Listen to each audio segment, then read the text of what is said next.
D4 news देख रहे तमाम दोस्तों को दीपक भंडारी का नमस्कार। चर्चा करेंगे दिन भर की बड़ी खबरों पर।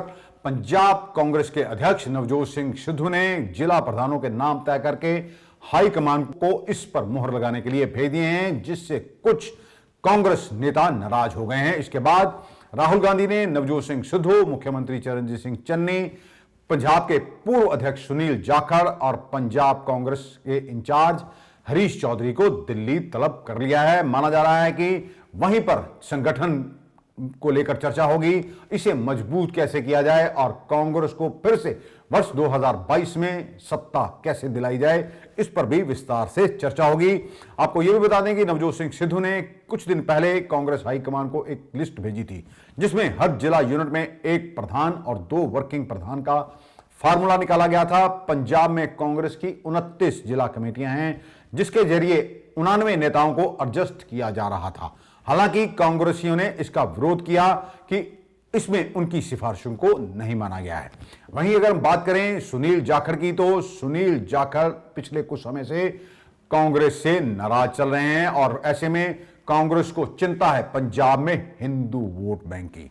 कांग्रेस ने मुख्यमंत्री और संगठन प्रधान पर सिख चेहरे नियुक्त कर दिए। ऐसे में पंजाब में करीब करीब 38% हिंदू वोट हैं। कांग्रेस के पास बड़ा चेहरा सुनील जाखड़ हैं, जिन्हें हटाकर ही कांग्रेस की ओर से नवजोत सिंह सिद्धू को प्रधान बनाया गया था। तभी से सुनील जाखड़ लगातार नाराज चल रहे हैं और एक के बाद ट्वीट करके वे कांग्रेस की परेशानी भी बढ़ा रहे हैं। आज भी सुनील जाखड़ की ओर से एक ट्वीट किया गया है। हालांकि सुनील जाखड़ की ओर से इस ट्वीट में नवजोत सिंह सिद्धू का नाम तो नहीं लिया गया, लेकिन उन्होंने जो कटाक्ष किया है, मायने निकाले जा रहे हैं कि उनका इशारा नवजोत सिंह सिद्धू की ओर है। उन्होंने लिखा है कि आपके बंदर, आपकी सर्कस, मैं इस कहावत पर अमल करता हूं। मैंने ना किसी को कोई सुझाव दिया है और ना ही दूसरे के शो में हस्तक्षेप किया है। जाखड़ के इस ट्वीट को नवजोत सिंह सिद्धू द्वारा तैयार प्रधानों और कार्यकारिणी के मॉडल से भी जोड़कर देखा जा रहा है। जाखड़ इससे पहले भी नवजोत सिंह सिद्धू पर कटाक्ष कर चुके हैं। कुछ दिन पहले नवजोत सिंह सिद्धू ने भी सुनील जाखड़ पर कटाक्ष किया था। इन दोनों नेताओं की लड़ाई कांग्रेस आलाकमान के लिए सरदर्द बनी हुई है। लोकसभा में पूछे गए एक सवाल पर केंद्रीय कृषि मंत्री का कहना है कि उन्हें पता नहीं कि किसान जो आंदोलन कर रहे थे उसमें कितने किसान मरे, इसलिए मुआवजे का सवाल ही नहीं होता। पिछले 1 साल से भी ज्यादा समय से किसान आंदोलन कर रहे, इसमें कितने किसानों की मौत हुई।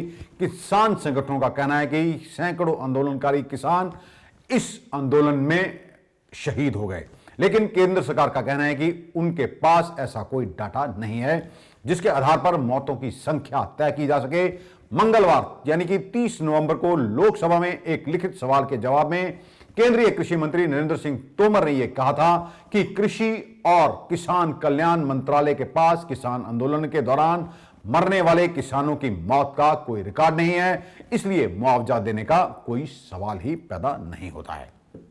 कोरोना के नए वायरस के नए वेरिएंट ओमिक्रॉन के खतरे को देखते हुए 15 दिसंबर से इंटरनेशनल फ्लाइट शुरू करने के फैसले को फिलहाल टाल दिया गया है। एविएशन रेगुलेटर की ओर से यह कहा गया है कि फिलहाल 15 दिसंबर से चालू होने वाली इंटरनेशनल फ्लाइट्स के निर्णय पर रोक लगा दी गई है। नई तारीख जल्द ही घोषित की जाएगी। यह फैसला ओमिक्रॉन की वजह से लिया गया है। इससे पहले प्रधानमंत्री नरेंद्र मोदी ने 27 नवंबर को ओमिक्रॉन को लेकर समीक्षा की थी। इसमें 15 दिसंबर से अंतर्राष्ट्रीय यात्रा शुरू करने के फैसले पर विचार करने के लिए कहा गया था। प्रधानमंत्री ने विदेश से आने वाले लोगों की सख्त निगरानी करने की भी बात कही थी। कोरोना का यह वायरस ओमिक्रॉन इसलिए भी खतरनाक माना जा रहा है क्योंकि यह तेजी से अपना स्वरूप बदल देता है। इस नए वेरिएंट को कुछ महीनों पहले पूरी दुनिया में तबाही मचा चुके डेल्टा से भी अधिक खतरनाक बताया जा रहा है, क्योंकि ओमिक्रॉन अब से लेकर अभी तक करीब करीब 50 बार म्यूटेशन कर चुका है। WHO की ओर से भी इसे खतरनाक बताया गया है। पंजाब के अमृतसर के अजनाला सेक्टर में एक बार फिर ड्रोन देखा गया। माना जा रहा है कि यह पाकिस्तान से आया था। सेक्टर में बॉर्डर आउटपोस्ट सुंदरगढ़ के पास देर रात बॉर्डर सिक्योरिटी फोर्स के जवानों ने ड्रोन को डिटेक्ट किया। इसके बाद बॉर्डर पर सर्च ऑपरेशन चलाया गया और 3.5 किलोग्राम हेरोइन बरामद की गई। दिल्ली के उप मुख्यमंत्री मनीष सिसोदिया ने पंजाब के एक सरकारी स्कूल की तस्वीरें जारी की हैं। इसमें चूल्हे पर मिड डे मील पक रहा है। बिल्डिंग से लेकर लड़कियों के टॉयलेट की हालत भी खस्ता हाल है। ये तस्वीरें मुख्यमंत्री चरणजीत सिंह चन्नी के विधानसभा क्षेत्र श्री चमकौर साहब के स्कूल की बताई जा रही हैं। सिसोदिया ने कहा है कि मुख्यमंत्री चरणजीत सिंह चन्नी का कहना है कि पंजाब में शिक्षा क्रांति हो रही है। उनके स्कूल देश में सबसे अच्छे हैं, इसलिए उनके इलाके में स्कूल देखने के लिए वह गए थे। सिसोदिया ने कहा कि पंजाब के मुख्यमंत्री और शिक्षा मंत्री ने हमसे 250 स्कूलों की सूची मांगी थी, जो हमने संवारे। हमने तुरंत ये सूची जारी कर दी, लेकिन पंजाब के स्कूलों की लिस्ट अभी तक उन्हें नहीं मिली है। पंजाब में कांग्रेस को 5 साल मिले थे और दिल्ली में आपको भी इतना ही समय मिला था। अगर दिल्ली के स्कूल अरविंद केजरीवाल की सरकार अच्छे बना सकती है, तो फिर पंजाब में ये स्कूल अच्छे क्यों नहीं बनाए जा सकते हैं। वहीं दिल्ली के मुख्यमंत्री और आम आदमी पार्टी के संयोजक अरविंद केजरीवाल एक बार फिर वीरवार को यानी कि 2 दिसंबर को पंजाब में होंगे। वह गुरदासपुर में तिरंगा यात्रा में हिस्सा लेंगे। माना जा रहा है कि वह इस दौरान भी कोई नई गारंटी दे सकते हैं। इससे पहले भी जैसे जब अरविंद केजरीवाल पंजाब के दौरे पर आए तो उन्होंने कई एक के बाद एक गारंटी दी। पहली गारंटी उनकी यह थी कि महंगाई को दूर किया जाएगा, बिजली सस्ती की जाएगी और 300 यूनिट गरीब परिवारों को बिजली जो है फ्री मिलेगी। केजरीवाल ने दिल्ली में पेट्रोल पर वैट भी कम कर दिया है, जिससे 8 रुपए वहां पर पेट्रोल सस्ता होने की उम्मीद है। मुख्यमंत्री चरणजीत सिंह चन्नी की सरकार एक बार फिर अपने करीबियों को नौकरी देने के कारण विवादों में है। ताजा मामला घन्नौर इलाके के विधायक मदन लाल जलालपुर के बेटे और जिला परिषद सदस्य गगनदीप जौली को पावरकाम के डायरेक्टर प्रबंधकीय पद पर नियुक्त करने का है।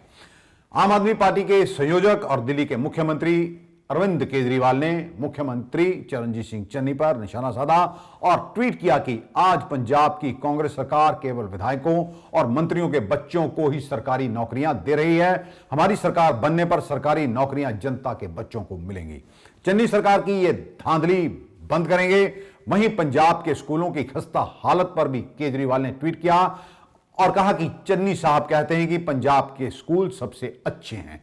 मतलब स्कूलों को ठीक करने की उनकी कोई मंशा ही नहीं। इन नेताओं ने जानबूझकर सरकारी स्कूलों को 70 साल से खराब कर रखा है। अब यह नहीं होगा। चन्नी साहब, पंजाब के बच्चों को हम लोग दिल्ली जैसी शानदार शिक्षा देंगे। इससे पहले मंगलवार को फरीदकोट में चरणजीत सिंह चन्नी ने आम आदमी पार्टी पर तीखे हमले किए थे और कहा था कि आम आदमी पार्टी सिर्फ ड्रामेबाज है और झूठे वायदे करके लोगों को गुमराह कर रही है। दिल्ली में लोगों को कोई फायदा नहीं दे पाए तो ये लोग पंजाब में लोगों का क्या भला करेंगे।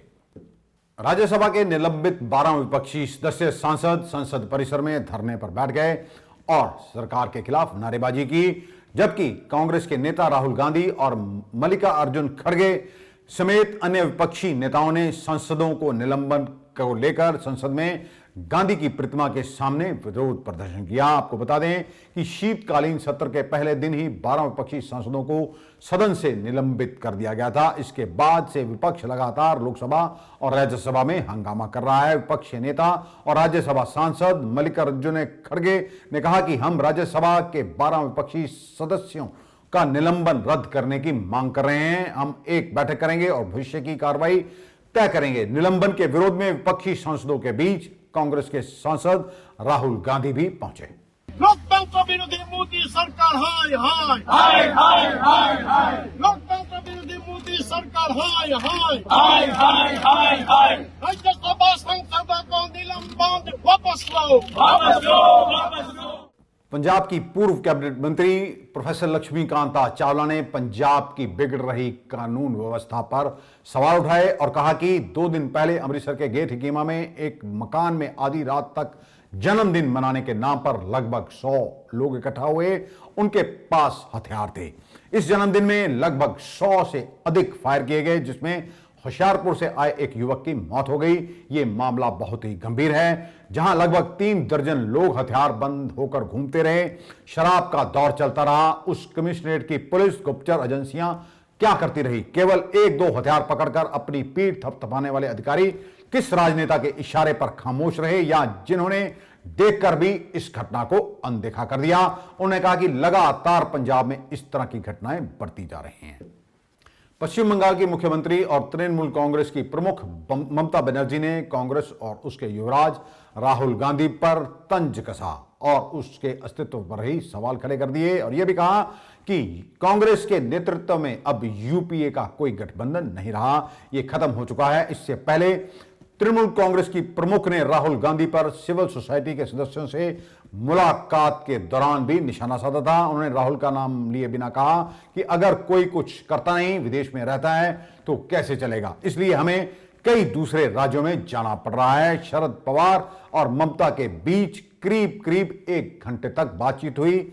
इस मुलाकात के बाद एनसीपी चीफ शरद पवार ने कहा कि महाराष्ट्र और पश्चिम बंगाल का पुराना नाता रहा है। पवार ने यह भी कहा कि कल चीफ मिनिस्टर ममता बनर्जी की आदित्य ठाकरे और संजय राउत के साथ भी मुलाकात हुई और ये आज पॉलिटिकल डिस्कशन के लिए यहां आई थी। उन्होंने बंगाल में हुई जीत को लेकर अपना एक्सपीरियंस भी हमसे शेयर किया है।